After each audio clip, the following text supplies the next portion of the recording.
Bajrami në Ulqin është një traditë që ruhet ndër shekuj dhe përveç rëndësisë fetare, është kthyer në një festë të pasur me zakone dhe tradita lokale.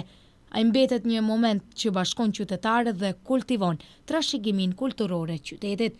Qytetarët e Ulqinit tregojnë se festa e Bajramit është një nga ditët më të rëndësishme të vitit. Ata përgatiten disa ditë më herët duke pastruar shtëpitë, përgatitur ushqime tradicionale e shumë të tjera. Përveç përgatitjeve, qytetarët vizitojnë njëri tjetrin në këto ditë Bajramit dhe ndajnë momente të ngrohta familjare. Mirë shumë, më pëlqen shumë. Festa e Bajramit, jam musliman, kafeja më pëlqen kafe shumë dhe festojmë me vite. Këtu në Ulqin. Jam ulqinak, dëshiroj të gjithëve sukses në jetë, sa mirë në sufrën e tyre, në jetën e tyre dhe në jetë të gjatë. Po si patjetër, po si me familje, me shokë, me miqë, e festojmë kë shtëpia në për miqë, në për të tanë. Mesazhin e kam edhe shumë të mirë, me qenë shnëshë mirë edhe qetësi për popull. I përshëndes të tanë gjithë si festojnë Bajramin, inshallah me të mira, me shnet, me bereqet, kalon marrë e mirë, gjithmonë inshallah një paq e mirë kuptim.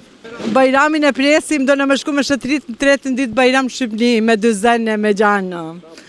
Në shtëpi e bam 2 ditë 3 një shto. Mesazh urime të gjithëve dhe inshallah nalën të luftë të gjanë e presim me zemër të mirë. I uraj gjithëve Bajramin, tanë botës, tanë muslimanëve në botë. Bajramin e festojmë shtëpi, me meqe, me shokë, me tanë një shto. Vinë këna, shkojmë këtjera kosha një shto. E gëzofshi Bajramin e re për shumat. Kështu, Bajrami shënohet jo vetëm si një festë fetare, por edhe si një rast për të mbledhur me të afërmit dhe komunitetin.